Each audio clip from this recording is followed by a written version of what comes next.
Okay, dear friends, before our Dhamma discussion, we can do a little meditation as a preparation for our Dhamma discussion and Dhamma talk. So, I would like to start a little meditation, not that long, meditation on breathing.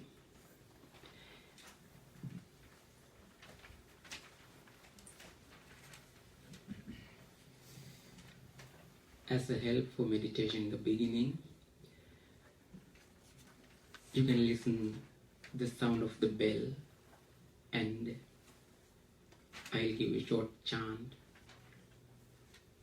to concentrate your mind, to bring your awareness to this right moment.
Sansare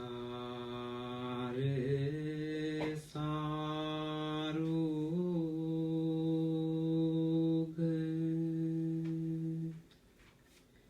vinita nifang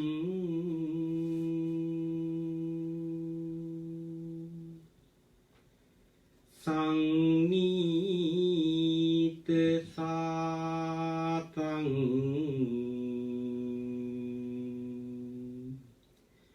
suci sare disang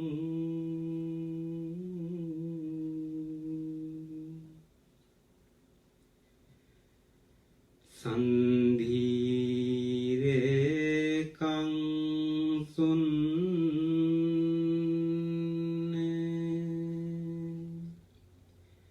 tanu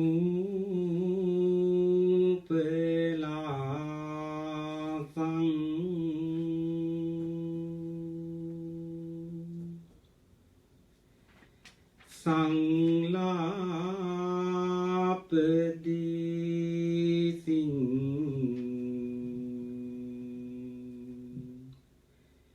panemi bi sa sang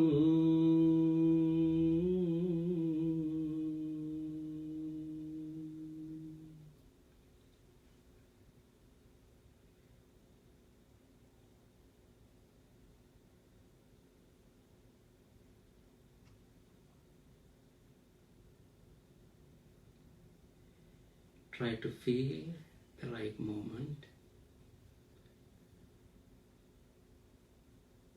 Feel your body and just relax your body.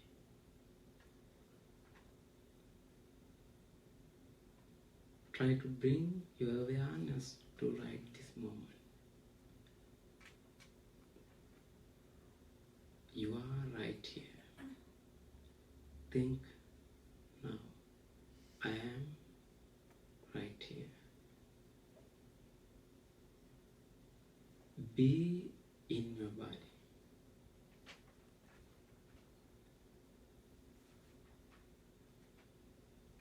I am here.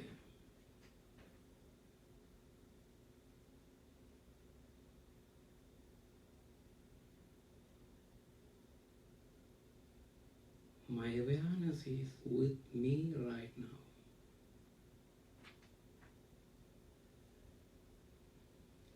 Simply watch your mind and thoughts. How those thoughts are arising right now. How those thoughts are bringing you out of this place. You can carefully watch your own thoughts. Feel free to arise the thoughts. You can see various kind of thoughts are arising in your mind right now. Keep them arising. Just simply watch your thoughts.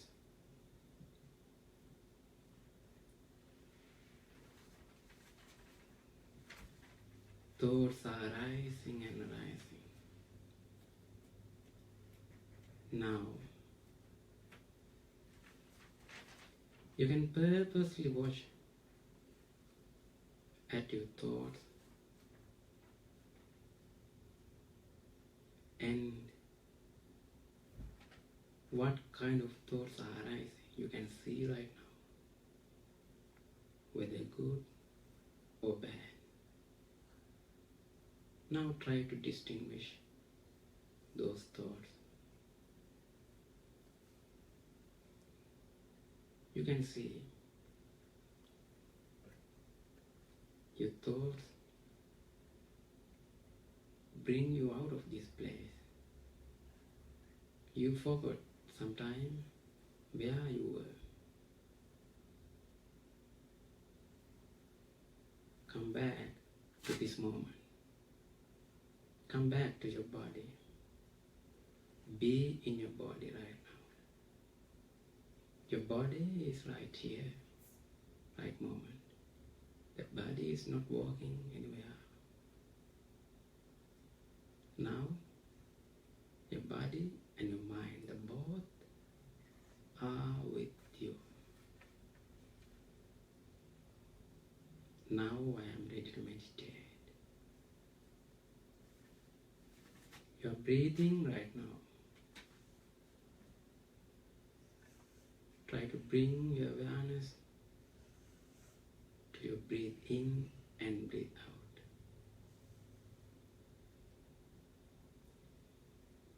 You are breathing now. Breathe in and breathe out. Simply watch and feel your breath in.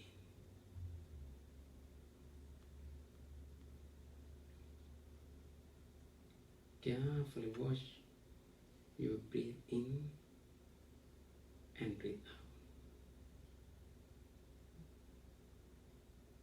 Now you can see, you can feel your breathing.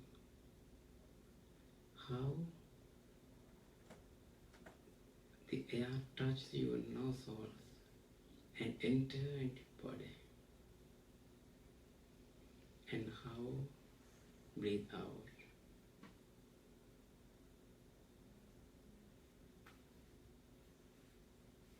Mindfully breathe in and mindfully breathe out. Meanwhile, you can see some kind of thoughts are also arising in your mind. See and watch those thoughts, but try to keep your awareness on your breathe in and breathe out process.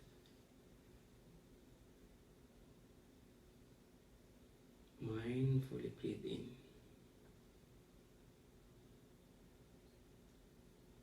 You can feel your breath right now.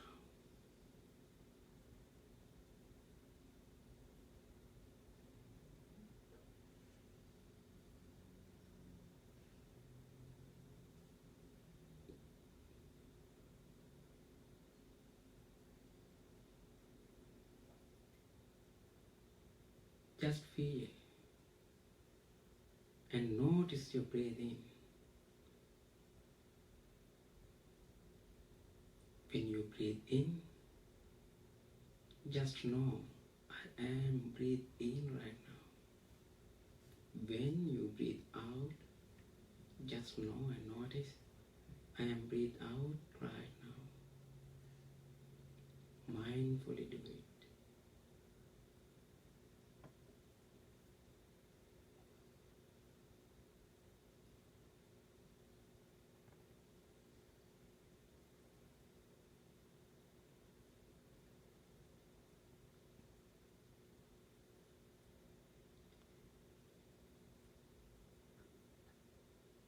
These thoughts can arise in your mind, memories, images, and so on.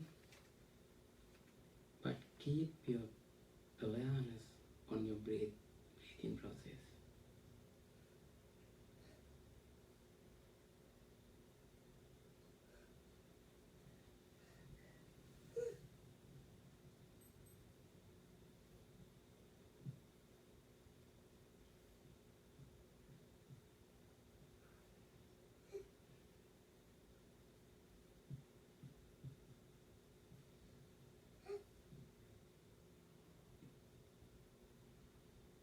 Some past memories may come to your mind. Some sounds can hear, but purposely do your meditation with awareness.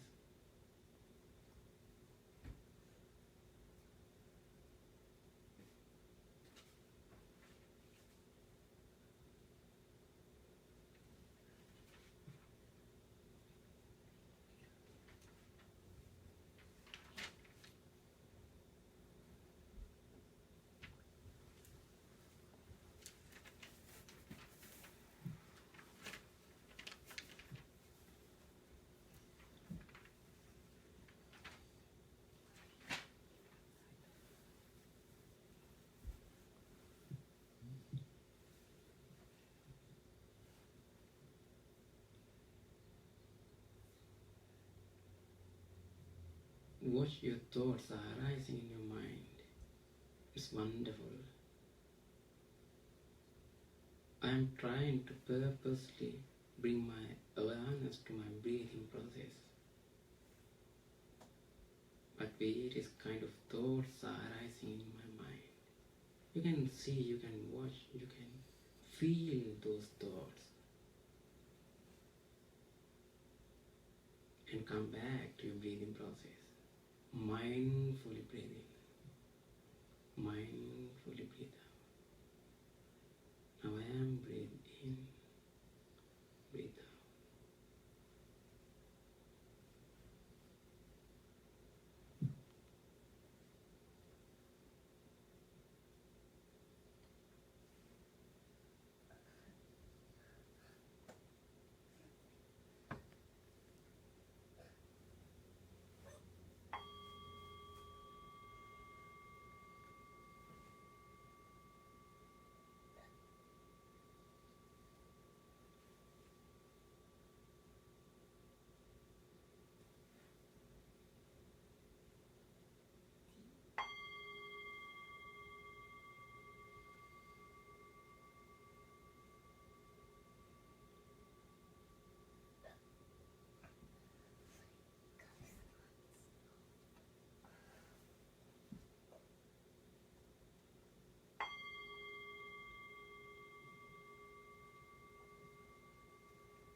Okay, gently come out from your meditation and keep your palms together in front of your chest and say sadhu 3 times with me.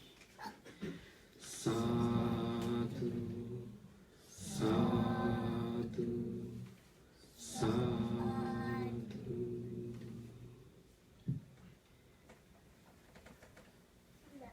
Okay, dear friends, today The topic for our Dhamma discussion, Dhamma talk, is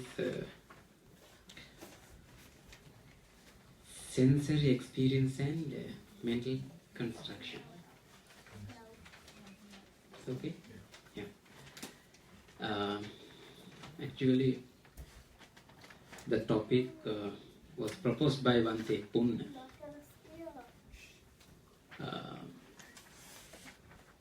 Anyway, you know, all of you know that Bhante Punna is in Sri Lanka right now, and Bhante Pema will join with us within few minutes. So we can start our Dhamma discussion. Especially before the discussion, I would like to have a short introduction to the note what you have right now in your hand. This may be somewhat new to some persons here. Therefore, I would like to give a very little and simple introduction. Here in your handout, you can find two chapters or two discourses, some excerpts from two discourses given by the Buddha related to the topic today we are going to discuss. In Buddhism, in Buddhist teachings, in Buddha's discourses, the sensory experience is discussed as common criterion, common teachings of the Buddha.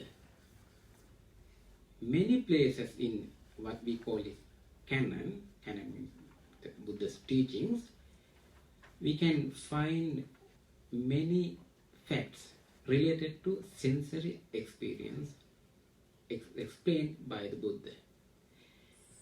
The first discourse mentioned here is called Madhu Pindika Sutta. It is very important discourse among the discourses where sensory experience is explained, because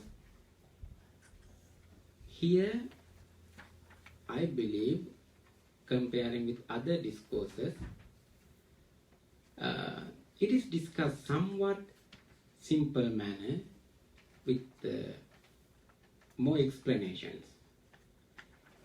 This sutra or this discourse we find in a section we call it middle length discourses. The discourses given by the Buddha are categorized in five main categories. This is the second one. It's called middle length discourses. We find this sutra or this discourse in that section called, we call it in our Pali language, it's called Majjhima Nikaya or middle length discourses. Madhupindika, the translation of this Pali title is given as the discourse of the honey ball. In the end of this sutra, the simile is explained. We can come to the when we come to the end of this discussion or this discourse, we can know why this discourse was named as honey ball discourse. Here you find brief explanation or some excerpts from these two sutras. So here I would like to introduce the beginning part of why Buddha discourse, why this discourse comes out. What is the background of teaching this discourse? A person, actually this discourse was delivered by the Buddha in his birthplace. We know that it's called in India, it's called Kapilavattu. That city was Kapilavattu. In that city, there were relatives of the Buddha. Some person from that area, he came to Buddha when he was in the city, somewhere, in a park. He came to Buddha and asked a question. Very simple, very brief question. What is the contemplative's doctrine? What does you proclaim? What does he proclaim? What is the contemplative's doctrine of the Buddha, and what does Buddha proclaim? Then Buddha answered in this way: the sort of doctrine, friend, where one does not keep quarreling with anyone in the world, everywhere in the universe, and where perceptions no longer obsess. This is the important part. And the Brahmin, or the noble one, who remains dissociated from sensuality, free from perplexity, his uncertainty cut away, devoid of craving for becoming and non-becoming. Buddha said that. Such is his doctrine, and such is what Buddha proclaims.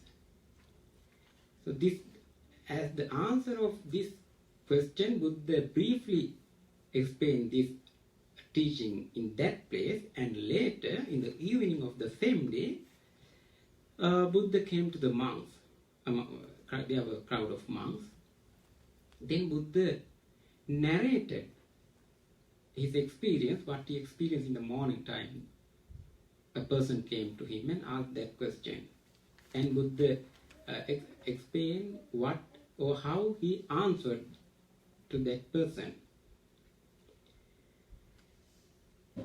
A monk from the crowd of monks, a certain monk again asked the question, what is that practice? How we do that? He asked, Lord, what sort of doctrine is it where one does not keep quarreling with anyone in this world, in this universe?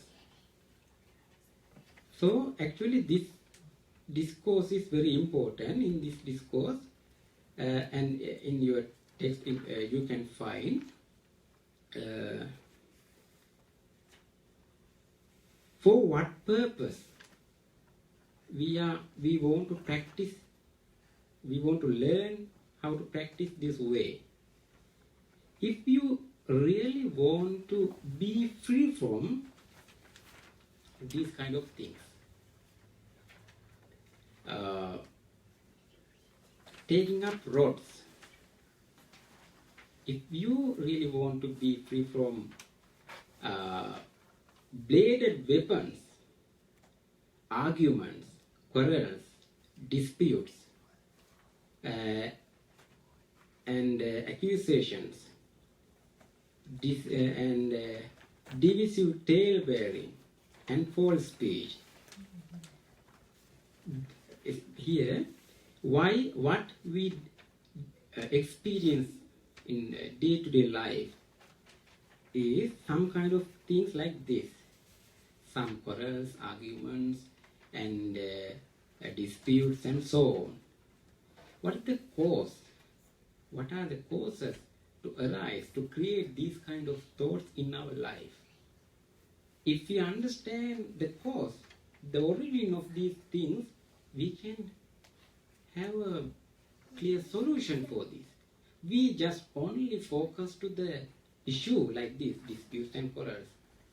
Buddha, in this discourse, points out, clearly explain the origin, the foundation how those kind of things arise. How? You can find there in the first page, depend on I and forms, I consciousness arises. The meaning of the three is contact. With contact as a requisite condition, there is feeling. What one feels, one perceives. Within brackets, labels in the mind. What one perceives, one thinks about. What one thinks about, one objectifies. This is the process we are doing without knowledge. We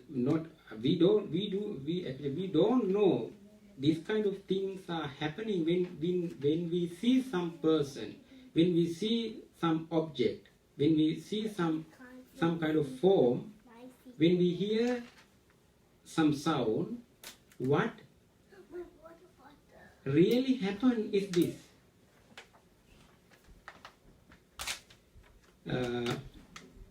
For instance, now we can see some flowers behind me. You can see some flowers. Here, you have your eyes with you. Here are some flowers. Flowers are the object. You have your sense, that we call it faculty, with you. They are there, no problem. How the problems are arising? It's not a problem being flowers here, keeping flowers here. It's not a dispute, it's not a quarreling, but this is a simple example. How the sensory process, sensory experience we are creating those things. We just watch some kind of form, maybe flowers. Now you can see various colors of flowers. You know, you decide, you think that these flowers are, the colors of these flowers are this and this. Then when you see a person in the same manner, maybe your friend or a person unknown, what kind of feelings, what kind of thoughts are arising in your mind? Buddha addressed that point here. To see that point, it's called actually contact. Before contact, consciousness arises. You know, consciousness is, you have a knowledge about that. You have already decided in your memories, in your store you have memories, good or bad, like that. Some colors, various images you have already created in your mind for all these objects, forms, sounds, smells, and so on. Because here we have 6 faculties, we call that 6 faculties. We know those things. How we experience the world. Everybody have, all of us have eye, ear, tongue, nose, and body and mind. These 6 are called 6 senses or 6 faculties.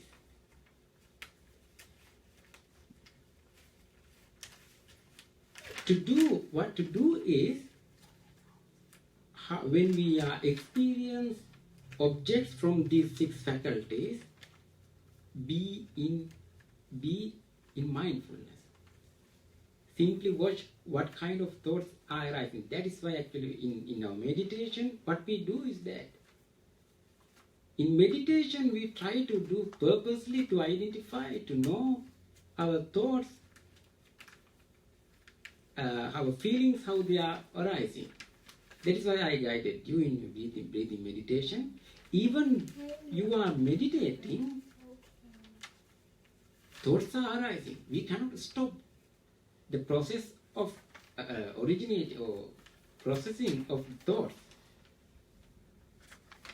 We can close our eyes, but we cannot close our ears. I saw Senoli was keeping fingers in her ears. To stop, then we can do it. To stop hearing some sounds. But she said in the morning, I heard, even we closed our ears, we can hear some sounds. Yes. Even we close our ears, we can, how we can experience those sounds? Because we have memories. Those are called perceptions. It's called sanya, perceptions. In our past memories, we have stored as perceptions, those kind of things. So even we close our eyes, we close our ears, there are some other faculties we cannot stop, we cannot close. The powerful faculty is mind. Now you were trying to bring your awareness to your breathing process, but what happened? Even for me, I try to bring my awareness to my breathing process, but suddenly various kind of thoughts are arising in my mind. Then I can see, I try to see what kind of thoughts are arising. I watch those kind of thoughts. Those thoughts are bringing me to Sri Lanka, to somewhere else. Oh, it was wonderful. Here, what Buddha explained is, feel that moment. This is not long process. Very quickly, these kind of things happen. When we see somebody, when we see some object, just right moment, the same moment, perceptions are arising, our old memories are coming, these thoughts are developing. This developing or the construction is called somewhere, just like it's called proliferation. It's okay? Yes. Proliferation. It is the dangerous thing. It's called in Pali prapancha. In Pali.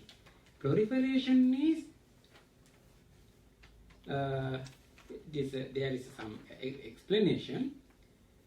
It's something like negative connotations, usually of falsification and distortion. Prapancha or proliferation. This is somewhat, I think,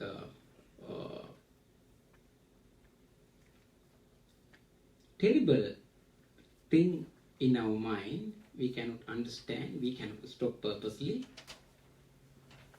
Being in mindfulness is the best way, the better way to come to a solution, to calm level. Because everything we experience in the world, not right here, it's okay.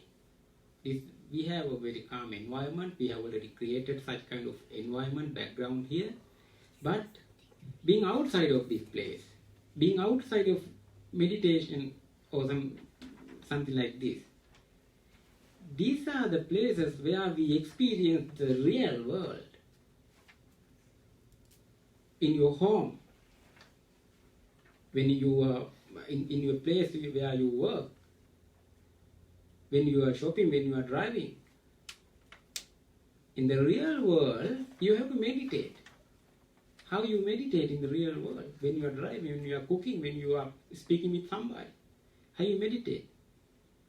The meditation is this, not something else like breathing or loving kindness or something like that. The meditation you have to do in every moment is this. being awareness. Be in mindfulness. Mindfully keep contacts with others. Mindfully to see objects. Mindfully to hear sounds. Mindfully to feel whatever things you experience. We forgot to do it mindfully. That is why perceptions, proliferations and so on are arising. We are not being in mindfulness. Now we can, sometime we can think that this is something like difficult thing to do. Something like difficult to do. So, in Buddha's teaching, there are many techniques, many teachings, many kind of practices to come to a liberated position, something like to be from suffering. I think some of here have some knowledge about these teachings. This is one of them. So, as a conclusion,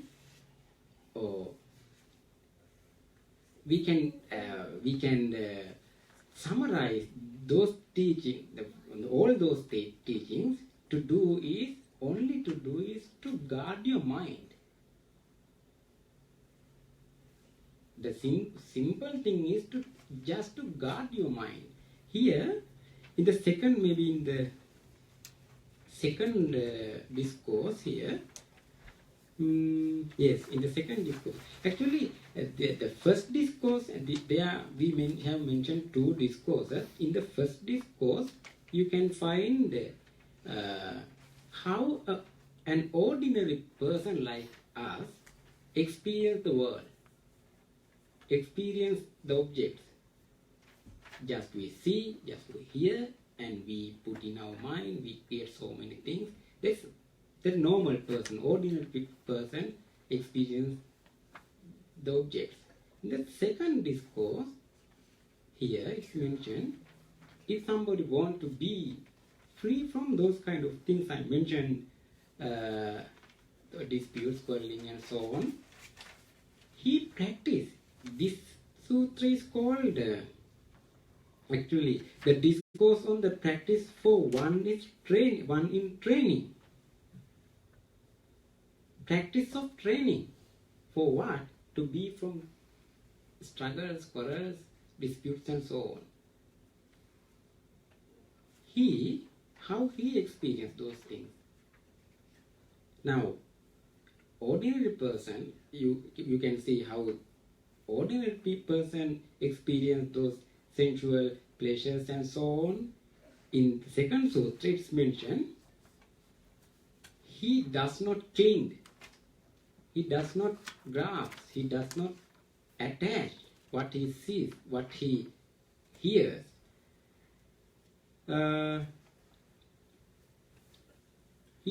He does not grasp at any theme or details by which, if he were to dwell without restraint or the faculty of eye, the same criterion for all other faculties. These faculties are combined into one single center point. It's called, we can see, it's as mind. What we experience from our eye, ear, nose, tongue and body. Hear some sounds even we close our eye, close our ears. That is why you see some images even you close your eyes. So now, mainly for what we have pay our attention. For what? It's for mind. That is why Buddha advises us in the same sutra also, guard your mind. As a practice of learning, there may be few types of teaching some mentioned. Second one is guard your sensual faculties, senses, 6 faculties. All are combined to one center point called, we can call it mind. Therefore, to protect our mind. Not to do many things, it may be difficult. Just to keep your mind in correct position. There was some old person, he used to come to a temple. This is an incident in Buddha's time, long ago. He used to come to temple in the evening to sweep the temple and to clear the temple and to meet some monks, have some Dhamma discussion and so on. Later he thought, it's better I can be to be ordained as a monk.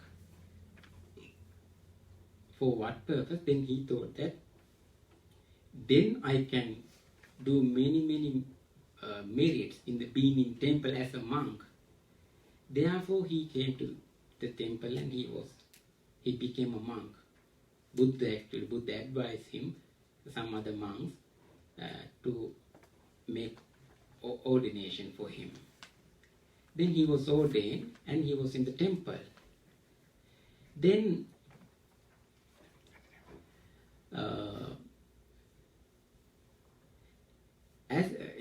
when he was a lay person like you, he used to come to the temple and just to meet some monks and to sweep and do some little things. Now he is in the temple as a monk. Now he has to do lots of things. What kind of things? To practice this method, to learn this practice. Then some teachers advised him, guided him, taught various kind of teachings. Now you can remember these kind of chantings. This here you can follow some teaching like this, depending on origination, and you have to keep in mind these kind of things. Some teaching of the Buddha. Then this old person, he just thought, this is very hard thing to me. It's difficult for me to practice various kind of things. So he just thought, and it occurred to him, being a lay person, I used to come to temple. I was very simple person. I was free to come anytime. It was free. Now, being a monk, it's difficult. So he just decided to disrobe and go to home again, to be a lay person again. Then he was going to home. Just then Buddha saw him. Buddha saw him and asked, "Where are you, monk? Where are you going?" Then he was surprised and he answered, "Oh Buddha, I am going to home again. I want to be a lay person.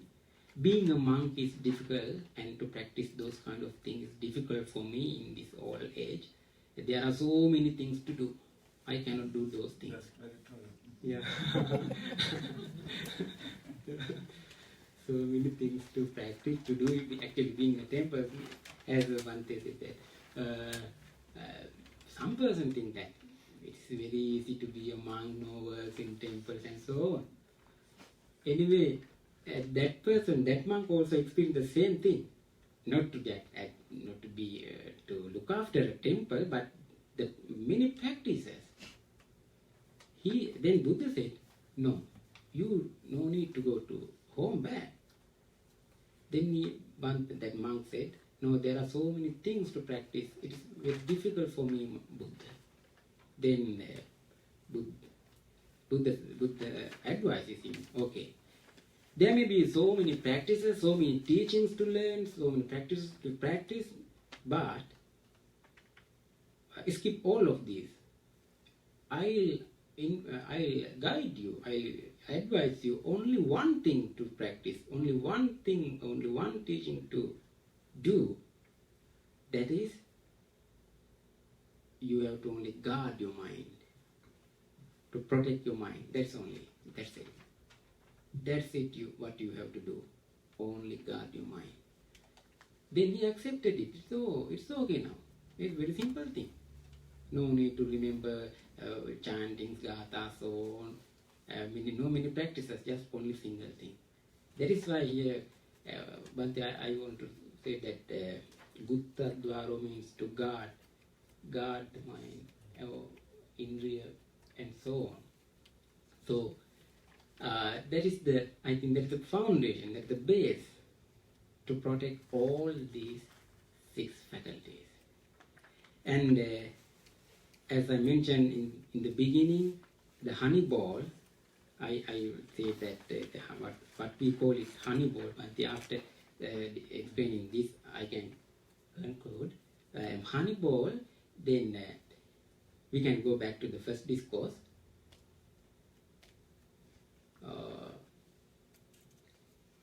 When, now you can remember, a person came to Buddha and asked a question. Buddha answered him. Then Buddha came in the evening among the monks, and he narrated what happened in the morning. And a monk was among those monks, asked a question, the same question. Then he answered, but briefly, not a big explanation. Then he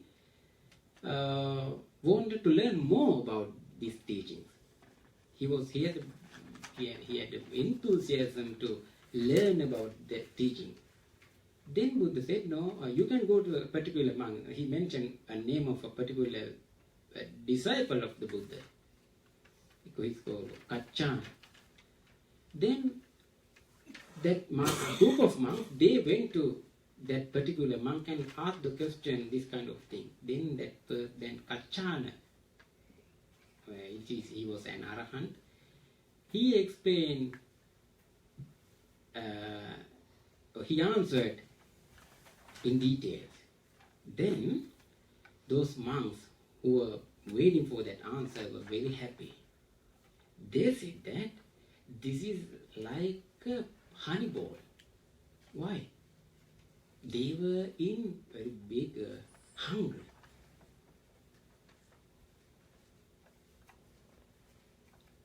What kind of hunger? To learn that Dhamma, to learn that Dhamma teaching. Therefore, Kacchana, Bhante, or what you call Arahant, he explained it a very simple manner, how they can understood. So that is why this sutra or this discourse is named as honey ball. Okay, Bhante. The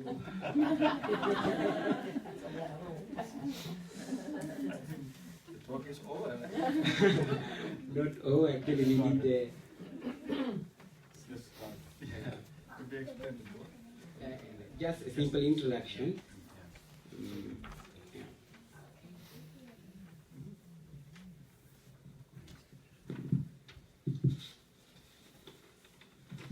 Thank you, Bhante, Mettananda. I think we got a very good opportunity to hear from him. And sometimes I put him to this kind of difficulties, and from which he will learn. And every Tuesday we both go to Oakman Library to teach meditation. So I have to come from the university, and somebody will come to bring him to the library. And some days I am stuck in the traffic and I'm late. So then he has to give the introduction. So I'll only come just for the meditation. But people loved it. Yeah. So, but today actually we plan to give this talk, both 3 of us, Bhante Purna, Bhante Mettananda, and myself. So we were planning to have this discussion as a seminar. But as you know, Bhante Purna's father was hospitalized, and suddenly he got some heart problem, and father is 95 years old. So even the medication given to him was giving some other side effects. So we were not getting good news. So Bhante Punas decided to go and see his father, and the father was even asking about him. And just before he left on that Wednesday, we asked all our meditators to join with us, and we did chanting, and we all focus our mind on his father and really send our loving kindness and wish blessings to him. And that that was Wednesday night, and Bhante Pun early in the morning, Thursday, was so happy and told me that father is doing well. The medication, the side effects were like low. And by the time Bhante Pun reached Sri Lanka, the father was discharged from the hospital already. So he was thankful to everyone on that Wednesday who joined us to give that blessings to his father. So now he's planning the aftercare of his father, but he'll be back end of this month. Yeah. And then we also wanted Bhante Metta to be part of this teaching, because he will also leave soon on 27th. He's going back because he's in temporary visa, a tourist visa. But we already have started the process to apply him a long-term visa. So we hopefully will do another chanting for that. So hopefully we'll get the approval, hopefully by the end of April or beginning of May. So he's willing to come back and serve us permanently. So, but he's leaving on 27th. Yeah. So today, Bhante Pun is not here, but so then actually we cut down some parts so the two of us can handle. But this is a very good introduction to our discussion today. I think Bhante has given you the introduction, but basically this the first discourse is giving a very. This is more like giving the Buddhist theory of knowledge, like explain how we construct our knowledge about the world. How do we know what we know? So we simply sometimes don't pay attention. How do we know what we know? And usually we think we want to think about what you already know and things that we know, the people that we know. And people ask these like metaphysical questions, like whether the world is permanent or not, whether the world is eternal or not, all kind of questions we can ask about what we have experienced. But the approach of Buddhism is actually to kind of step back and ask, how do we know the world as we know? What is the very process of knowing it? Before we talk about what we know, can we talk about how we know anything? So that is the basis to talk about anything. So we kind of bypass a very important step when we talk about other things. So in Buddhist philosophy, we see this approach, like inward approach.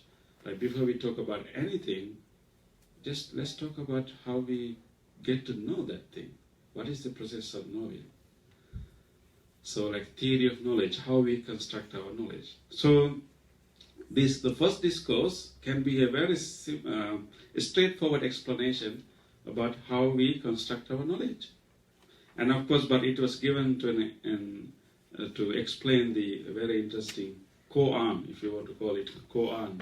Like in Zen meditation, we have this enigmatic phrases that makes no sense, like really make you hungry to understand, like Bhante mentioned.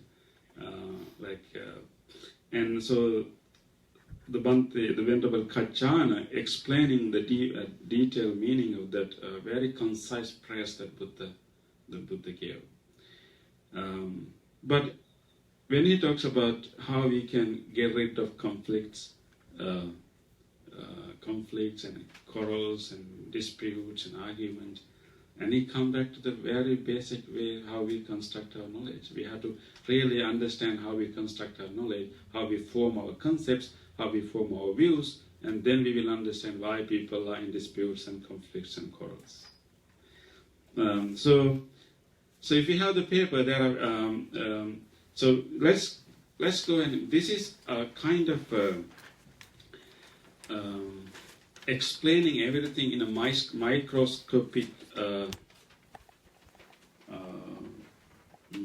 Microscopic focus, and it's like this is not what we generally see. Like you will see a flower, you will see anything, but if you really go close to it, it's something different. So what this sutta is explaining about, if we really freeze our moment and then closely look at how really we know things, and these are the steps.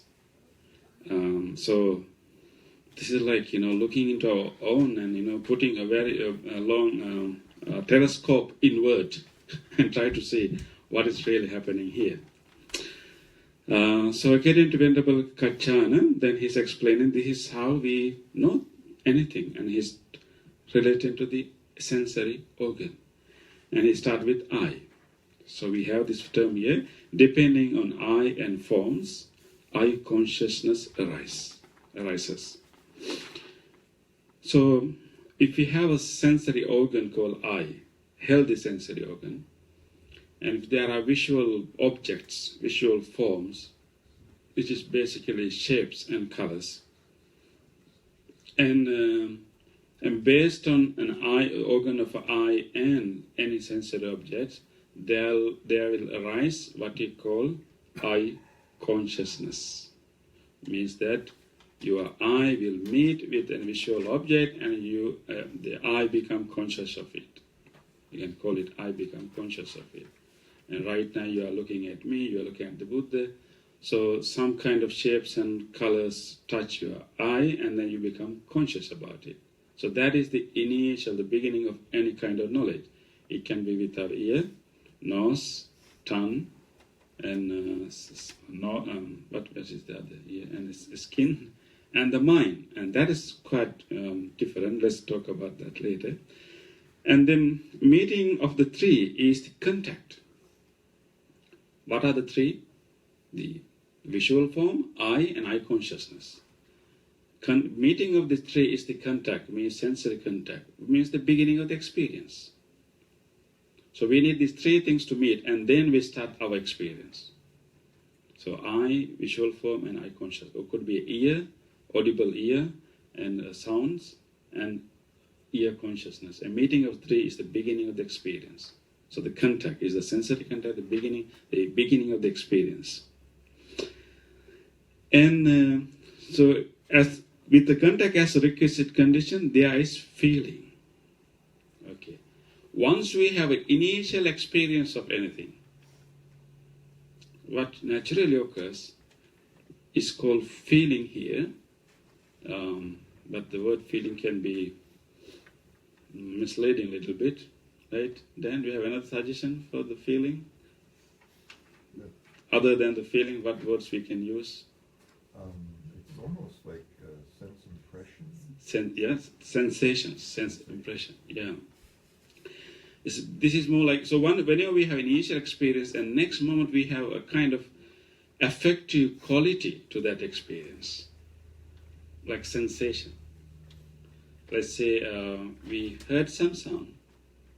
So that means a meeting of three things: the ear, the sound waves hitting our eardrums, and we become conscious of that. And then that's the beginning of the experience. And then in the in a millisecond, the next moment will be the affective quality of that. It could be a pleasant one, unpleasant one, or neutral one.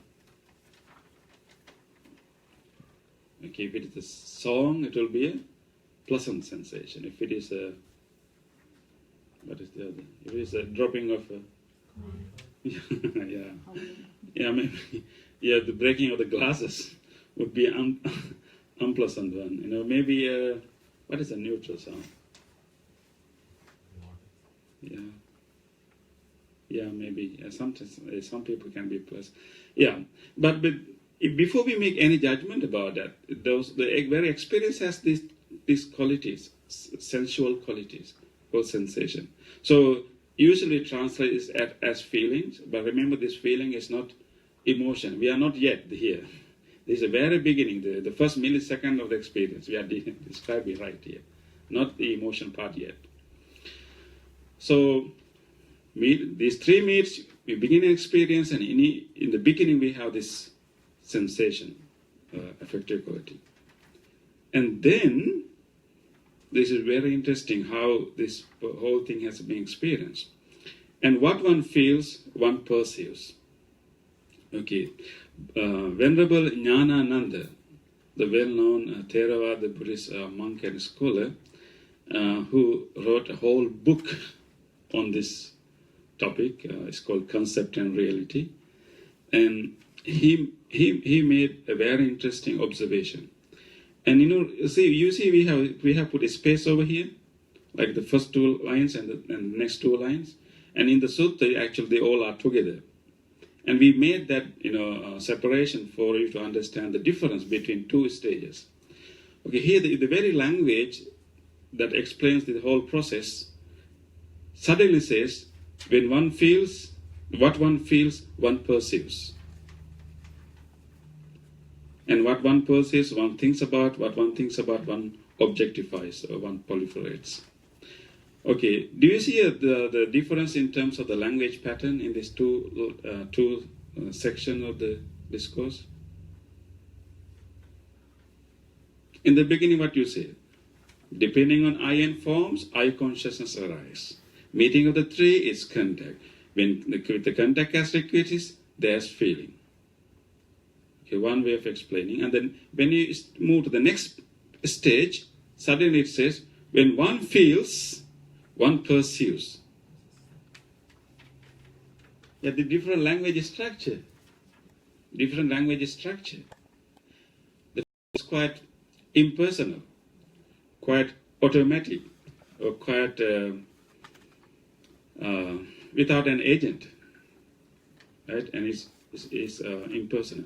And then where the changes happen, once you have sensation, and then the sutta explains, assuming, like in the first person singular verb, what one feels, one perceives. That is where we assume an agency and jump into the experience, and then and put our things to the experience. So initially we have this very automatic impersonal process happening, or dependently arising process, a conditional process, causal process happening. And once we have the sensation, and then we don't let that sensation to be there, and then we jump into that.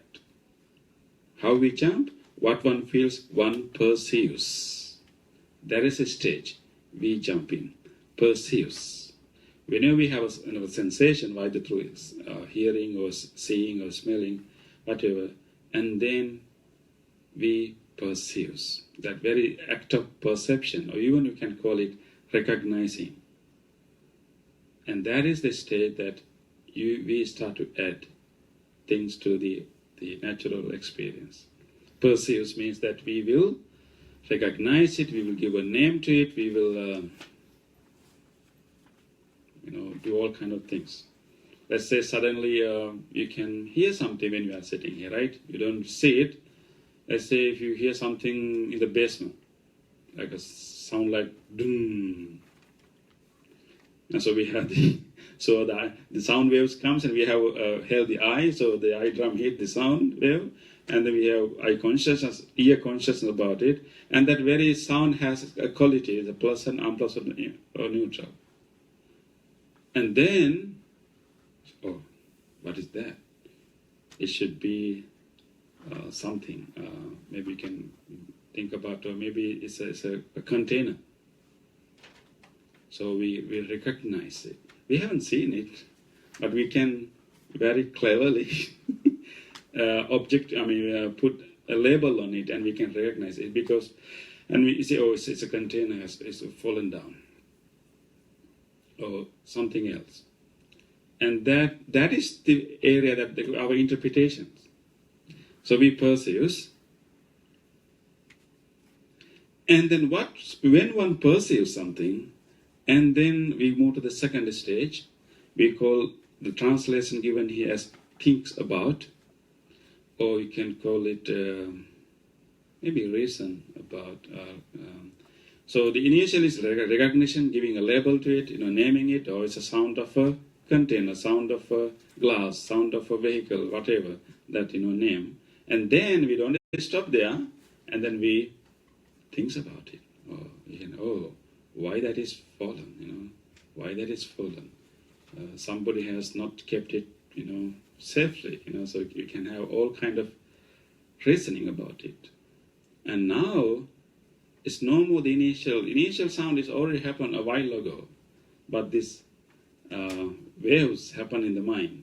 Based on how we perceive it, we will think about it, reason about it, and then we can have all kind of reasoning going on in your mind. Those are all what you can call it part of the mental constructions. And then there's another stage. When one thinks about, one objectifies. Or you can call it one actually proliferates. So to this thinking about, after we recognize and we think about it, there are two stages of this thinking about it. Further reasoning about it, further thinking about it. First stage, called vitakketi, which means we reason about it, we think about it. In that stage, we think about it within the realm of possibilities, the realm of rationality. We think about like quite reasonably. Okay, something has fallen down, maybe somebody has not kept it well, whatever. And then we move to the next phase, which is, we call it papancheti, and that's a technical term. Like then we mentally proliferate, we can create all kind of stories even beyond the realm of possibility. So beyond beyond the limit of reason, we can have all kind of imaginations. Oh, that should be, like you can have all kind of imagination that, it can be a nice fruit salad container. It has fallen down. So we will not have anything to eat then. And what's going to happen? All people are going to be disappointed. And then they will not come back again to the temple. So this temple will be lack of people then. So again, all kind of that is the dangerous area, papancheti. You can have so many proliferations, actually mental proliferation. And we engage in that. So there are two stages. Thinking about it within the realm of possibility or realm of reason, and thinking about it beyond the realm of possibility and reasons, and then create whole big drama in our mind. And based on what one objectifies, based on how we proliferate, objectifies, and make it a solid thing, and then there will be resultant mental tendencies and constructs in our mind. Perceptions and categories of objectification assail him or it with regard to past, future forms recognizable via ear. So this is the third phase of this whole thing. Let's say we think about it, and proliferates about it a lot, and as a result of that whole function, mental function, and we construct further concepts, further categories. We give further solidity or validity the concept that we are thinking about. And then what happens? Can you see the next change of the language pattern in that place? So we start with the impersonal automatic process, and then we move to the first person singular terms. What one feels, one perceives, what one perceives when one thinks about, and then we move to the next one. And what has happened there? Based on what person objectifies, perception and categories of objectification assail him or her. What has happened to he? he become the object of the process.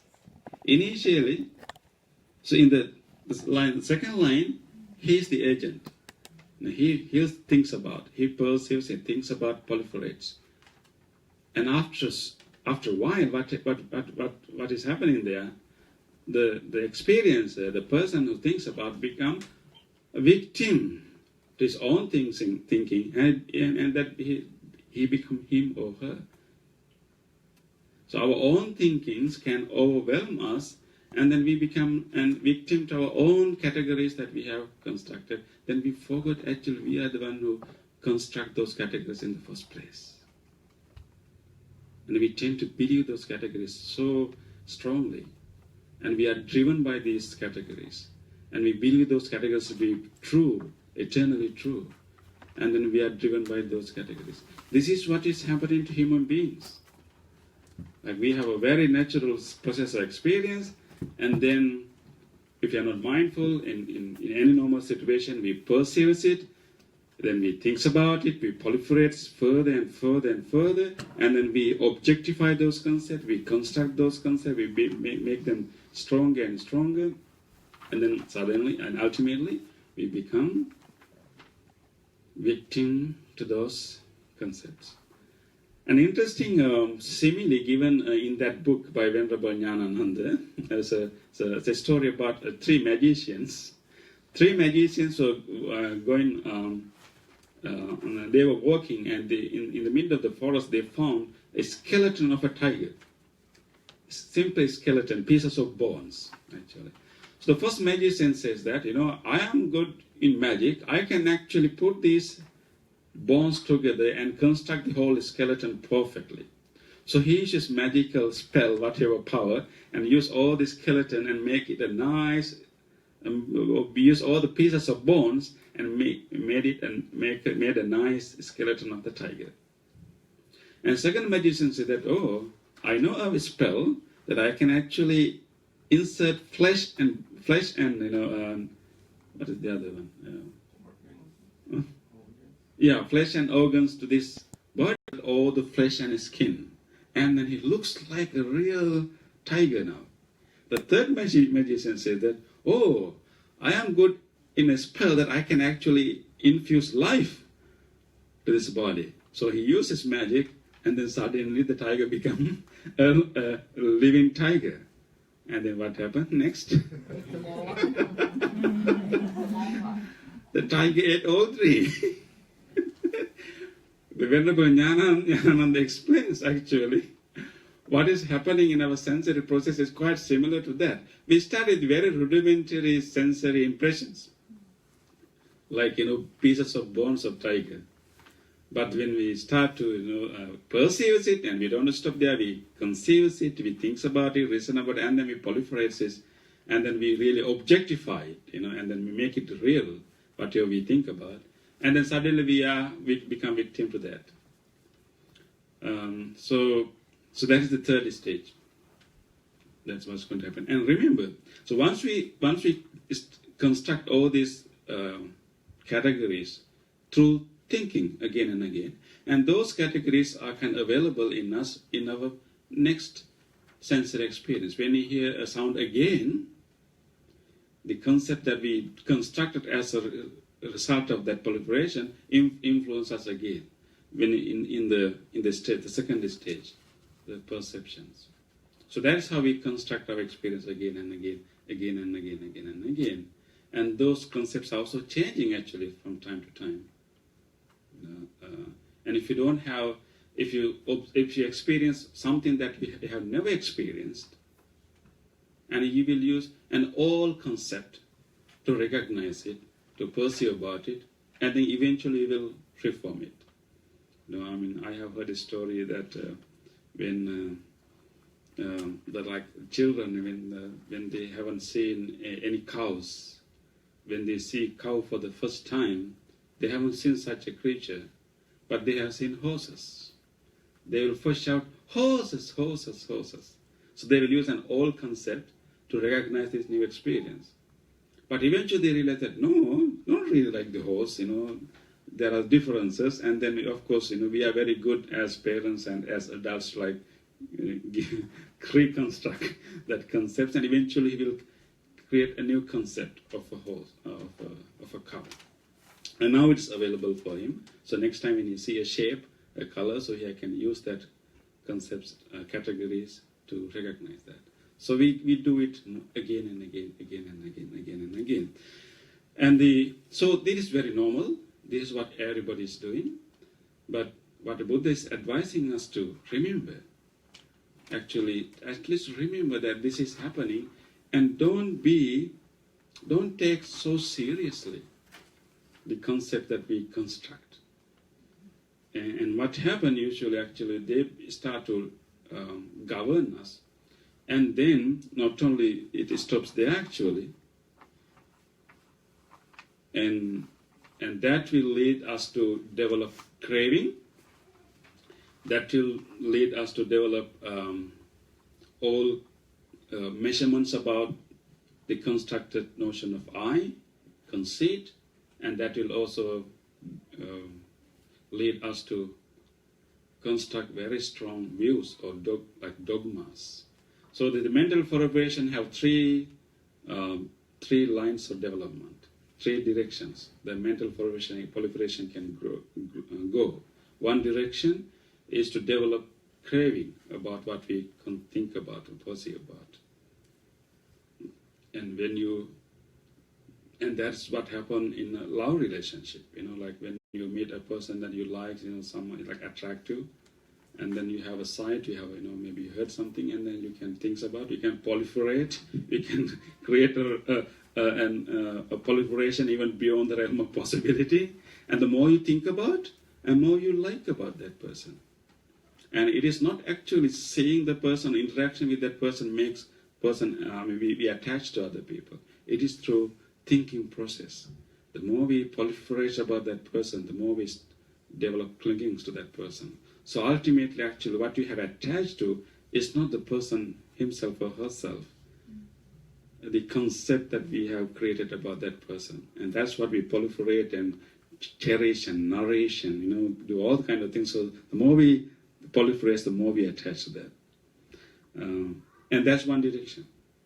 The other direction in its proliferation is measuring oneself, like developing all kind of measurements about oneself, like either thinking I'm low or high or similar, like inferiority, superiority, and what you call the other one, the I'm. So all kind of, so that also developed the notion of ego, and the more the mind is measuring, the one activity of the mind, the direction of the proliferation is measuring oneself with all other things, and then you construct I based on that. And of course, that is the other third direction is to develop all kind of views, all kind of viewpoints, all kind of beliefs, all kind of dogmas. And that is how we end up in quarreling and disputing and fighting. So all things start in a very simple process of eye, ear, nose, tongue. And of course, let's go to the mind. And the last sentence, in the next second page, depending on intellect and ideas, intellect consciousness arise. And actually, this is how Venerable Thanissaro translates this. But let's say, depending on mind and mind objects, mind consciousness arises. So not only through our five main sensory organs, and this whole sensory process can also start with mind itself too. Let's say we didn't hear anything, we didn't see anything, nothing comes through our five senses. But again, our mind can act as a sensory organ. It can rely on previous memories. So we don't hear, see, or smell anything, but we are by ourselves, and then we can have a memory. An image can occur in our mind. It's always based on our previous experiences, but something can come up, mind objects. So then suddenly mind activates as a sensory organ. So based on a memory or image that appear to us, and we start a similar sensory process, though nothing comes through our normal five senses. And then based on that, and then again we have a sensory experience, and then when a memory surfaces, mind consciousness arise, and then we have a sensation about it, whether it's a pleasant memory, unpleasant memory, or neutral memory. Even before we have a clear idea about it. And then we perceive it, and then we think about it, we reason about it, and then we proliferate this. And at the end, we generate so much of emotion. Emotion comes at the end of proliferations, as a result of proliferation. So we start a cognitive process, a knowing process, but ends with the emotional result, either fear or sadness, or more greediness, or whatever emotions will be the end result. And that is what usually happens to us. So there's another story actually, a Jataka story about a rabbit. It's called Daddaba Jataka, and this is not about nothing to do with sensory experience, but we can still understand what is happening here. This is a story about the rabbit. Rabbit was fast asleep on a palm leaf. This is like there's a special palm called tal. I don't know how to say in English. Do you know what's the English word for tal? It's a palm, big palm leaf, round palm leaf, but the leaf is so hard. It's not like a simple. It's very hard. It's like almost like sheets actually. So rabbit was sleeping near a palm leaf, and suddenly he heard a big sound, really, really big sound. He woke up as a result of the sound. He was so afraid. He thought that, oh, that is a tremendous sound. Earth should be breaking, and earth is collapsing. He got really afraid. Even without staying a moment, he started to run. He started to run and run as fast as he can. So another rabbit saw him. Where are you running? Oh, no time. Come and run. I will explain you later. The next rabbit also started to run with him. Tell me why you are running. The earth is falling apart. The earth is collapsing. Let's run as fast as we can. There's nowhere to escape. Another rabbit also, so these two rabbits are running, and they asked, okay, come, we'll tell you.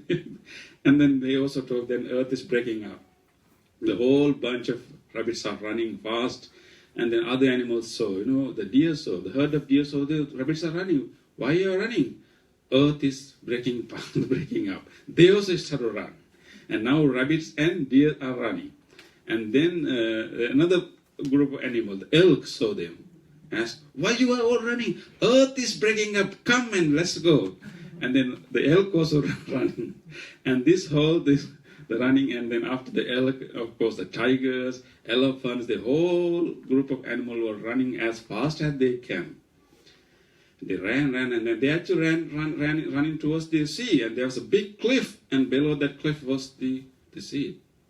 And there was a lion, the wise lion. He saw that all animals are running, and he thought that if they continue running this speed, that direction, they will definitely fall into the sea after the cliff. So he ran faster than him and came right in front of them.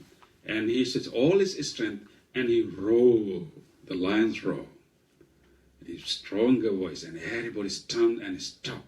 And he asked, where are you going? Why you are running so fast? They say, earth is breaking up. And then he asked, okay, did anybody see this? He said, no, the elephant told me. So we went to the elephant. Did you see the earth is breaking up? Oh no, the tiger told me. So we went to the tiger. The elk told me. Then we go to the elk, and so everybody said that person told me, and then finally gone to the rabbit, and did you see it? Oh no, that rabbit told me. Then finally the lion was able to find the rabbit who started everything. Okay, the lion told them, why not we go and really examine this. Oh, no way. We cannot go to that direction. The earth is breaking apart, and let's run. Okay, please trust me. I will ensure that everybody is safe. But if nobody can come, rabbit, can you come with me? And I will protect you. Okay, so he cannot say no. It's a lion. Okay, jump into my back and let's go. So all other animals were waiting at the edge of the cliff. Of course, they have no other choice too. So the lion went with the rabbit to the place where I was staying and tell me. He said, no, I heard this big sound. I was sleeping right there, and I heard this big sound, and it should be nothing else. It should be the breaking of the earth. And so the lion was carrying this rabbit and went to the place. And he examined, he saw this big palm leaf, and then in the near he saw a big tree. Actually, the story is the bale tree, Belikha. Bale, right? It's called bale.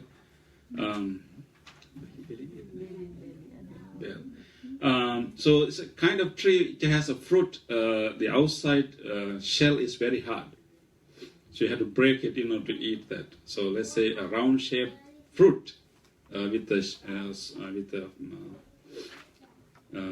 solid shell with the hard shell. Let's say coconut. No coconut. The belly. So he saw the ripened belly fruit has fallen on the floor. So he figured it out. Actually, the sound that the rabbit heard was nothing else than this belly fruit came from the tree and hitting the palm leaf. And this funny bunny was sleeping. He had this weird thinking when he heard this big sound. This should be the breaking of the ground. And then he not only misperceived this, but misrecognized this, but he also influenced everybody else. Then he asked the rabbit to jump into his back again. He went back to the whole the kingdom of animals and explained, this is what really has happened. You shouldn't be afraid of this. The simple thing has happened. So this is unnecessary proliferation, unnecessary chaos. So please go back to your business. So it says that the lion was the Bodhisattva, the Buddha before he was the Buddha. And so usually we tell this story to our children to not to believe in hearsays, and always examine before you trust the thing, because we have the famous thing here called fake news, right? Yeah. So always check the source. So this would be a wonderful story for fake news. Everyone is running without really knowing the source. And but this story can also can explain us what is really happening inside our mind. And what is the proliferation, mental proliferation is similar to what that rabbit is doing and all other animals are doing. It's a simple thing, a simple, falling of a fruit, but we can make a big thing out of that. And if we imagine that all the rabbits and animals are like, our own mental functions, and that's what can happen in our mind. It could be only a sound of falling of a fruit, but our mind is capable of making a story based on that simple sensation that earth is breaking up. Imagine, how far our mind can go. And this is what really happening in our mind. So,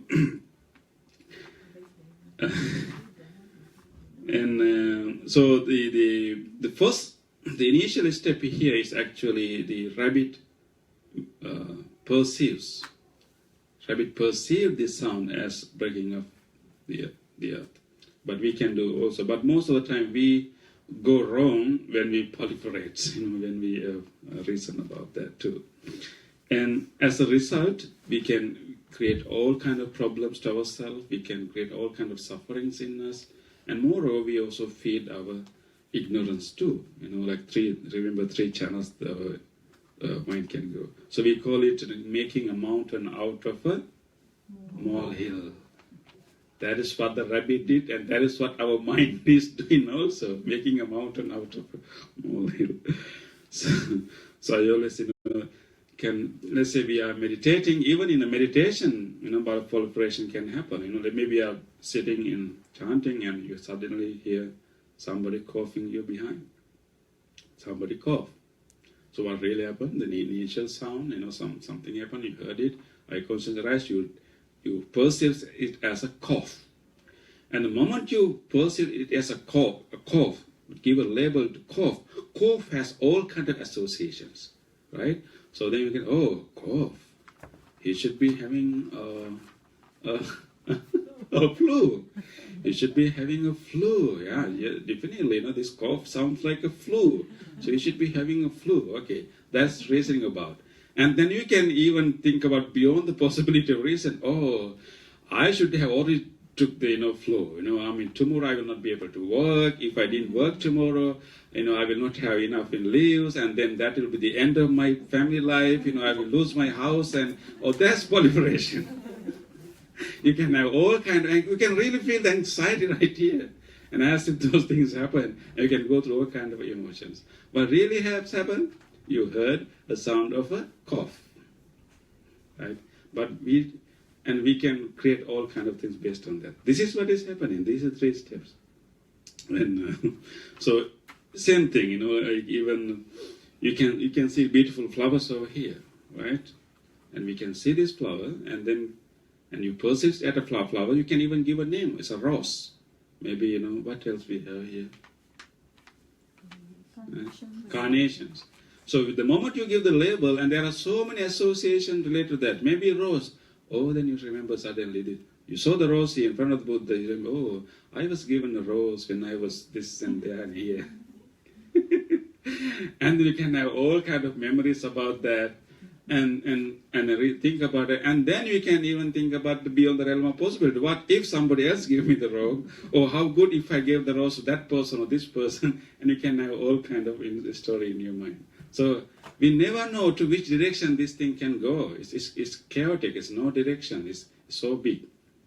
And the problem is that once we do that, and we end up experiencing emotion, mostly like negative emotion, a difficult emotion to be with, and then it's not only that actually. Then we construct further concepts, further categories that will influence our next experience that we are going to have. And so all painted and clouded again. And this is what is happening in us. And so the next discourse is giving us a solution to this problem. It's called the Sutta on the practice for one who is in training. Like we are all like trainers, right? Training.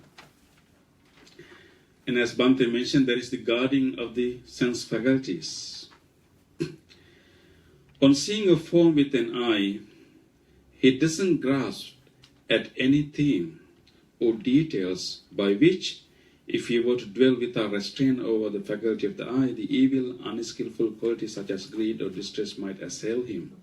We can see the relation between this one and the other one. And if we really want to create peace in our mind, if we really want to not to have unnecessary emotions, unnecessary drama happening in our mind, we should train our sensory organs to really be with our initial sensory impressions and initial sensory experience and stop right there, and not to make that initial sensory expression and sensory experience an object of further thinking. So when we see, when on seeing a form with the eye, you see something with your eye, and as a trainer, we should be mindful with that experience and doesn't grasp at any theme or details. So it doesn't mean that, so the sensory object itself is not really harmful. It itself is very, very innocent. At the moment we treat it as a theme, or the moment we give unnecessary value to it, and then we can start the whole process. You can see roses as beautiful as it is right here. Enjoy the full beauty of that rose. Stop right there. Don't go to the, don't use it as a, the starting point or launching point of a rocket. And just experience what is right there. And that's all happening here. When you heard the cough, you heard the cough, and you know it, and then recognize there is a cough. If possible, wish that may that person be well and happy. And you'll be stopped right there. You will not have unnecessary anxiety or fear of getting the cough. Losing your house. And but that is a training that we should follow in our life. So we can understand that this is like a lifelong training. That we are dealing with our sensory organs. So, and particularly, I heard that a smell is the experience that generates so much of memory than others. Smell, right? You can have a smell of a perfume, and open whole chapter in your life, right? And can have all kind of memories and start regret, what happened, and imagine what if this happened, can have all kind of emotions. But if you really can enjoy the smell right there, and just be with that pleasant experience right there, and then stop right here, you'll be safe. I will not further focus on construct more concepts after that. Yes. If you see the rose as beautiful, not just a red flower, have you moved into the second stage of perception? Definitely. Actually, the enlightened person will see the rose flower completely differently. But so what I'm suggesting right here is to minimize the damage, like not to have the drama of losing the house, but maybe we perceive it and then we don't lead it to proliferation. But in meditation, in deeper meditation, what to train our mind, even to go. Not to stop right there and go even to the very further and further level, and you see the impersonal state, like eye consciousness arise, and then as a beginning of the experience, and then maybe sensation, and even we don't recognize it, like we don't use we don't label the experience at all, and you only see, for example, you only see the bones of the tiger, and it's not powerful enough to do anything. But that is what the enlightened person will experience. But we cannot jump to that place at once. So right here, let us train our mind, at least know that this is happening. This is happening, and any strong emotion that we are going through, remember that should start from an initial sensory experience. Maybe you can track back. Oh, I'm feeling sad today. I'm feeling really sad today. Why this is happening? And you can reflect and trace back. What happened before that? What happened before that? What happened before that? Maybe you remember. Oh, I heard the song in my car. That brings the memory of this person. And now I was thinking about that person. And what really happened was I heard the song. That's what is real, but then what we built up is completely different. So we can go back to that original experience and realize that, that is not, very serious. What is really happening in our normal experience, that this is like, maybe you start draw a painting. You bring all kind of nice colors, you have nice canvas, you start to draw you decided to draw not a nice picture, let's say a monster. Okay? So use all your skills and all your colors and make a real nice monster. You make that. After you build the monster, you look at it and you start with, this is the monster.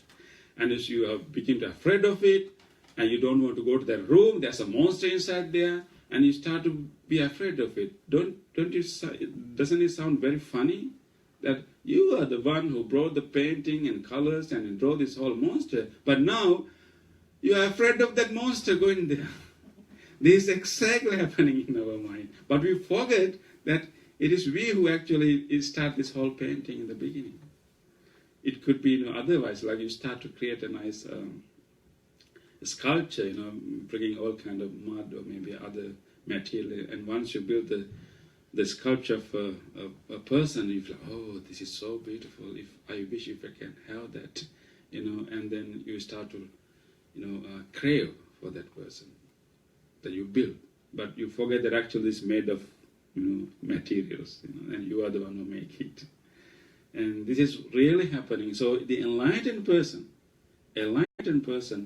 knows that, and he will see the monster, but he can see through that this is how it appears, and this is really what it's made of. And in our case, we skip that. We skip that whole thing. We skip the initial experience, rudimentary experience. We skip the rudimentary experience, and then we proliferate, and then suddenly we remember that it is actually we are the one who create the story.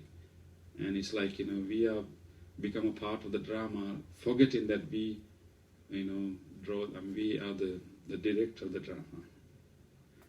And so it's quite amazing, what is happening to human beings, and it's amazing. And so the Buddha saw this, and then explain it in step by step, and explain us how we can actually see this and then prevent this from happening, and then maintain our peace and definitely the deep understanding about our life. So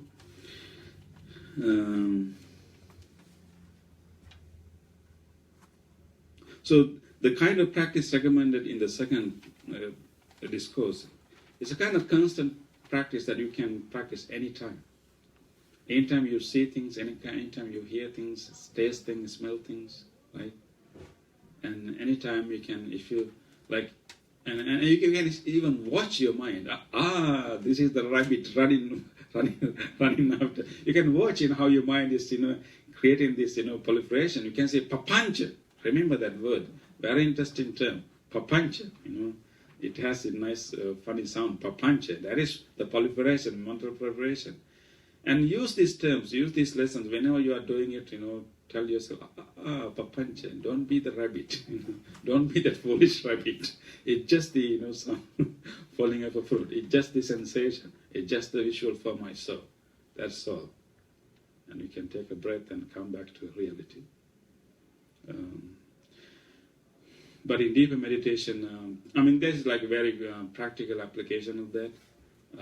But in meditation, we try to really go and really want to see this whole thing, and then even to stop right at the stage of perception, and not to even to perceive it as something separate from the experiencer.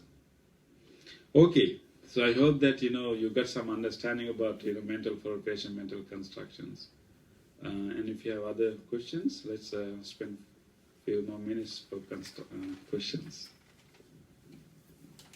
I don't have a question, but I have a comment. You said about children never seen a cow before. Yeah. My cousin works in Africa, in Zimbabwe, and she came home with her two-year-old daughter to visit and take care of some things. And they went past cows, and she said, "Mama, look, elephants." Elephants. They don't have trunks. They have elephants in Africa. She doesn't know cows, but she thought all these cows were all these elephants. Baby elephants. That really happened, right? Yeah. But eventually we'll change that. Oh, yeah. She will construct. Yeah. So how many such concepts that we have formed in our mind, right? And then there's those, and then whenever we have a new experience, we use these available concepts to recognize the new experience. And actually we color it. We color the actual experience with our previous concepts. Yes, David? I have one to share if it's okay. Okay. So I was in a batting cage hitting baseballs one day for practice, right? And my friend Herb was feeding the pitching machine. And, he hit one back. I was feeding it to him, actually. He hit one back directly at the cage, directly at my face, and we're standing behind a screen, so it's okay, safe, you know. But I saw it getting bigger and bigger and bigger, you know, probably at about 80 miles an hour or more. And I saw every stitch, every red stitch on that baseball. And then he finished, and it was my turn to go and take the bat and hit, you know, and he was going to feed the machine. But it was startling to me because, like, about maybe a minute later, I realized that the baseballs we were using were those yellow rubber-coated baseballs, like and they didn't have, they weren't white, and they didn't have any stitches.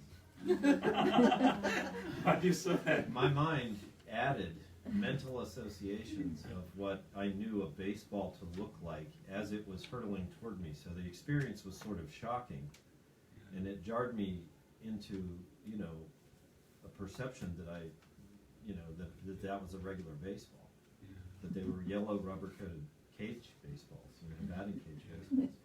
It taught me a lot about the way the mind perceives and how sometimes unconsciously, in this case luckily semi-consciously and then consciously, our mind adds and subtracts from reality, and that forms the basis of our perception, you know. It was startling, true story, you know. I guess that's why police don't necessarily trust eyewitnesses Eyewitnesses, okay.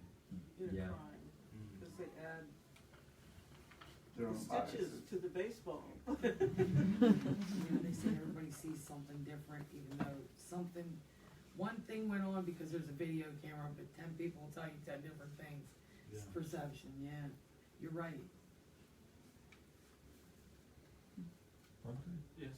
you made a distinction between two forms of conceptualization. I think you talked about the concept, and you talked about something else which maintained the logical possibilities of an object. The realm of reason, the one level that we think proliferate or think about within the realm of reason or realm of possibility. Okay. The other one is thinking about even beyond the realm of possibility or realm of reason. So the vitakkheti, right? After what one perceives and one thinks about, right? And what one perceives, one thinks about, and Pali term is vitakkheti. So that's the level of our thinking, that we are thinking about the sensory object within the realm of reason, with the realm of possibility. Does that have any relation to sustained and applied thinking in the first term? Yeah. The term vitakka appears in meditative experience too. Okay. Right, yeah. But the vitakka itself is a discursive thinking. Okay. Like discursive thinking, it can have some logic, definitely. That's why it's thinking about within reason. Okay. Yeah, within like maybe logical thinking or thinking about within reason. But when it goes to papancha, it's out of control. Okay. Yeah. So very importantly, this discourse actually have two stages. Like once we recognize it, and then there are two levels of thinking about it. Yeah, the vitakkheti, and the next one is papancha. Okay. Thank you.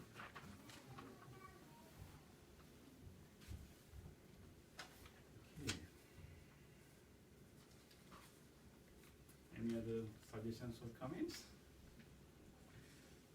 So you can take this actually, I mean, we really have to, you should really feel lucky and blessed being able to actually learn, how this whole experience happened in us, who can understand this other than the enlightened one, right? And this is so, I mean, these things happen in a second. And you really have to have, the freeze the moment to understand all these things. It can happen in a second, like, although it has explained in different stages. Of course, mental proliferation can, last for, a few minutes or sometimes hours, definitely. It has no limit. But the other initial stages happen in a very short manner. The moment we hear something, you already all the steps are done. So in order to really break down these things, so the Buddha have been so compassionate towards us, to really to unpeel this, and then really unpeel feel it out and then sort it out and explain us, all these stages. And the more we understand how this mind works, the easier for us to deal with, redirect it, and then reduce our suffering and reduce our delusion too. If we don't see these things happening, and we tend to believe whatever we see, hear, smell as really true, and whatever our conceptualization as really true. And that is why we try to defend what we believe. And that the very idea of defending creates all kind of quarrels, fights, and even wars. Because we thoroughly believe that what is happening in my mind is true. So this is the very deep explanation about how any social conflict or quarrel or war can occur. This is the beginning, actually. So we have to, if we use this knowledge to solve world problems, maybe we really have to go and educate individual people how they can deal with their own sensory experience. This can happen in in very normal experience that we don't even think that they're related, but they're very related. Jessica and I always talk about Bhante. Whenever we come here, the talk is always very appropriate that what is going on in at least my life, and Jessica says the same thing.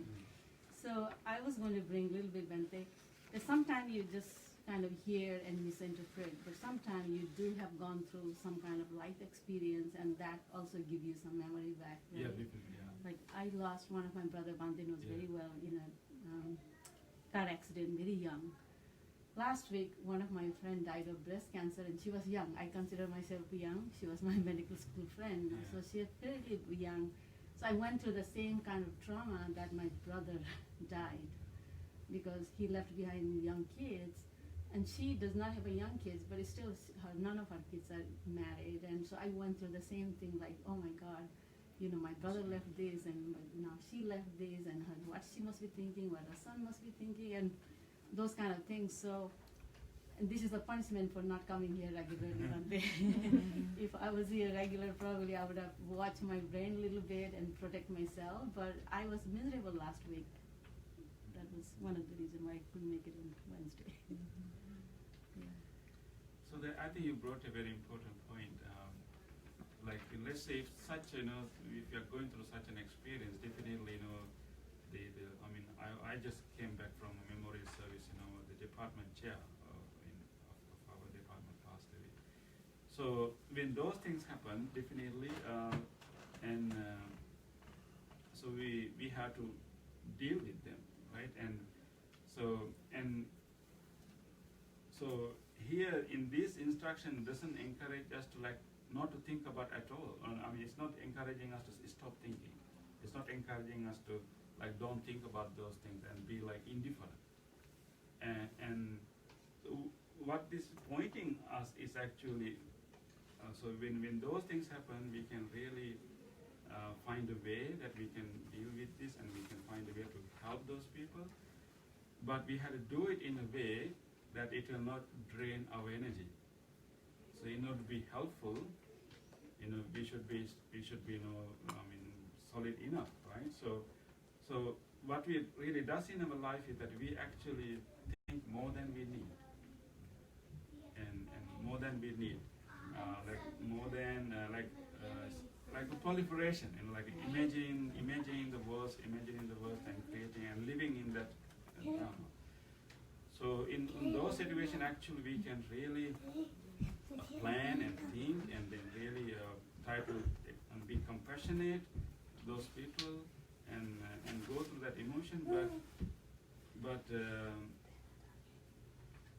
there's a limit that we can do it, and then dealing with these things in a compassionate manner is one thing, and then dwelling in these experiences, even the memories.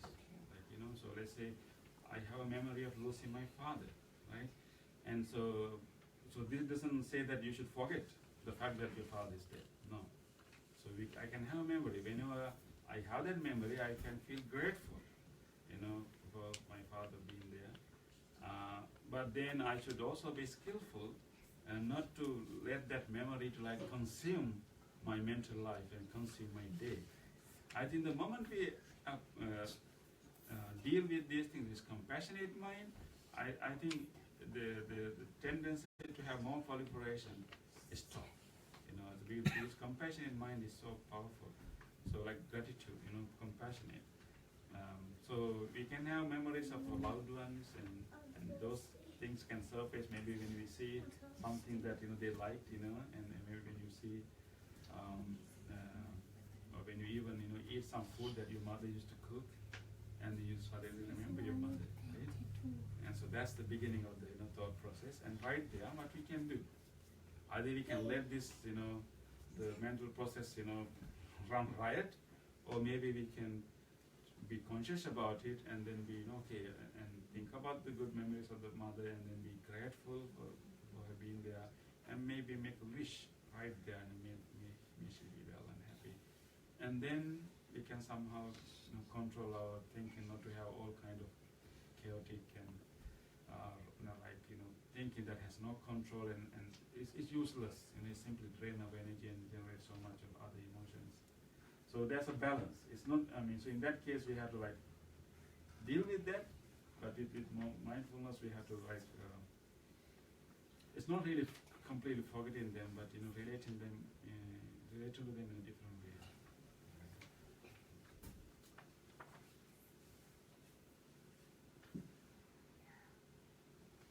Okay. Yes, actually time is fast, maybe we can conclude. Maybe we do a short meditation and then a chanting, since Bhante Metta is meditation too. Oh, I thought you have been talking for 30 minutes. You are very smart. You started the meditation.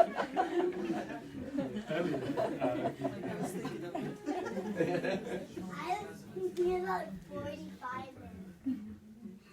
Okay, in that case we will do a blessing service. So since Bhante Metta is living on 27, so we should thank him for helping us for the last few months.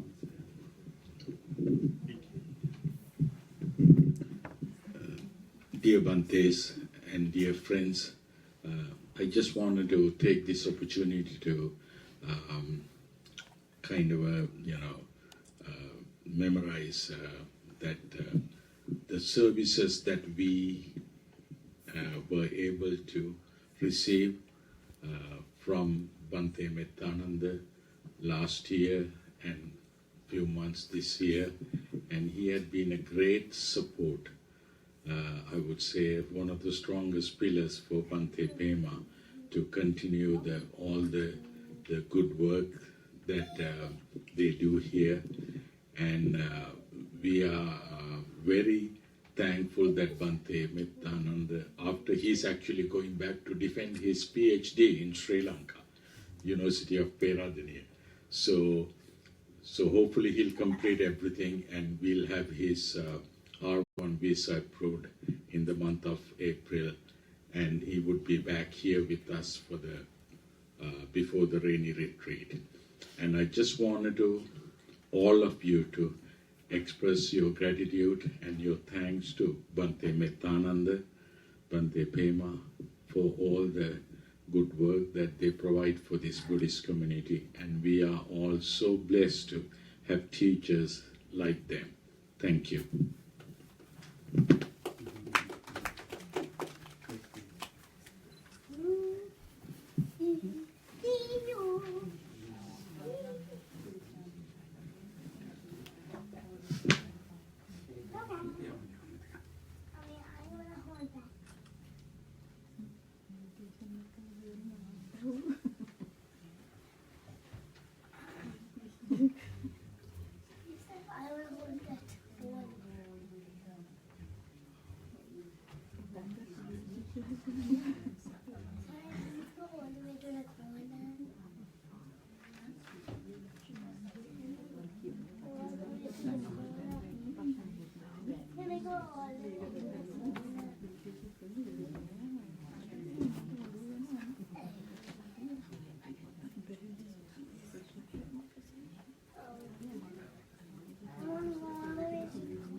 Okay. Oh, suddenly we are going to chant now. So we are going to wish everybody all the best. So do you have any request? Do you like do you like to wish for your parents? No? You don't want to wish them? I do, but I just can't think of anything to it. Oh, okay. So how about wishing them good health? Is that good? What else? What else you like them to be? Hmm? Which one? So what do you want me to wish for these old people? Hmm? And you can choose, you want me to wish them good health, happiness, and success, a long life. What do you want? Happiness. Okay. Okay, so this is our blessing service, and thank you very much for coming and being part of this monthly program. We really appreciate your presence here. Your presence makes us feel useful and makes us feel happy to continue our service. So now we are going to do this blessing chant, wishing you all good health, peace and happiness. Today you brought food and many other things to the temple and shared with many others. And by doing this and by listening to the deep teachings of the Buddha, so we all accumulate a lot of merits, and we wish that may these merits be a blessings to you. And may this wholesome chanting that we are doing right now be a blessings to you, and with these blessings, and may you be well, happy and peaceful. And if you like to share these blessings with anybody else, please recall them to your mind and share these blessings with them too also. Could be your family members, or people who are sick, your friends. Recall them to mind and share these blessings with them too. And may you all receive these blessings. May you all be well, happy and peaceful.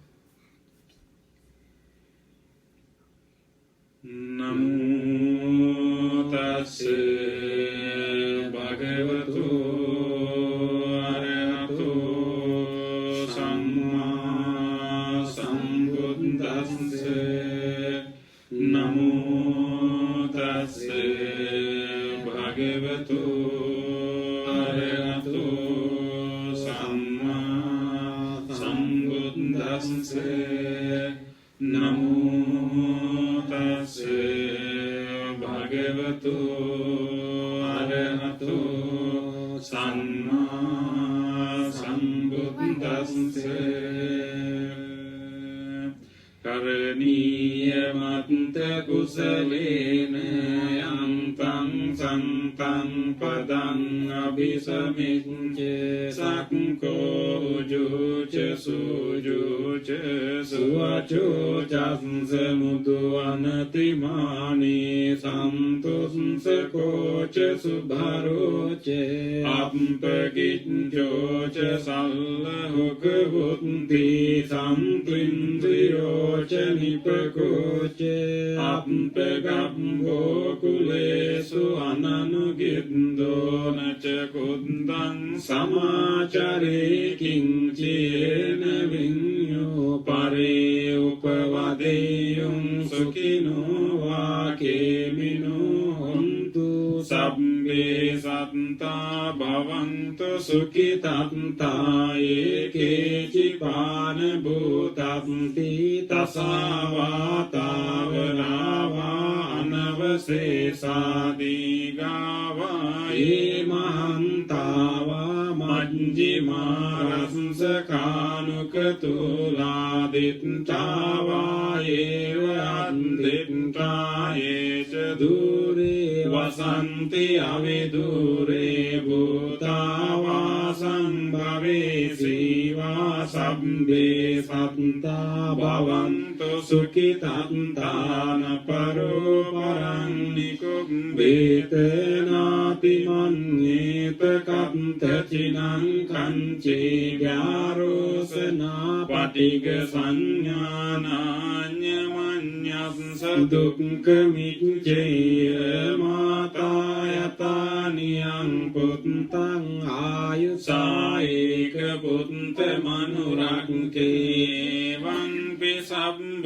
භූතේසු මාන සම්භාවයේ අපරිමාණං මෙත්තං ච සබ්බ ලෝකස්මින් මාන සංභාවයේ අපරිමාණං උද්දං අදෝච තිරියං ච අසම්බාධං අවේරං අසපත්තං තිත්තං චරං නිසින්නෝ වාසයානෝ වායාවතස්ස විගත මිද්දෝ ඒතං සතින් අදිත්තේය බ්‍රහ්මමේතං විහාරං ඉදමාහෝ දිට්ඨිං ච අනුපගම්ම සීලවාදස්සනේන සංපන්නෝ කාමේසු විනය්‍යකේ දන්නයිජාතු ගම්බසේයං පුනරේති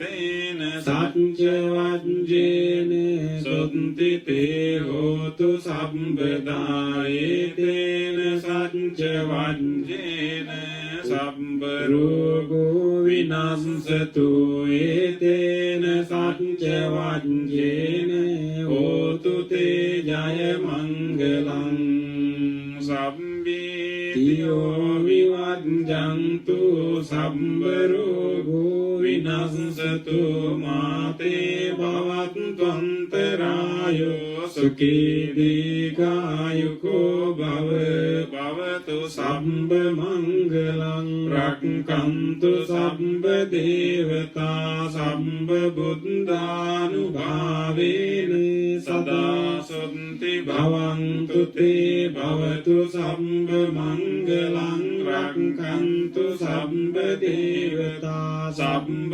ධම්මානුභාවේන සදා සොන්ති භවන්තු තේ භවතු සම්බ මංගලං රක්ඛන්තු සම්බ දේවතා සම්බ සංඝානුභාවේන සදා සොන්ති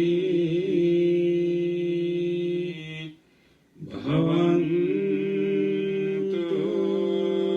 තේ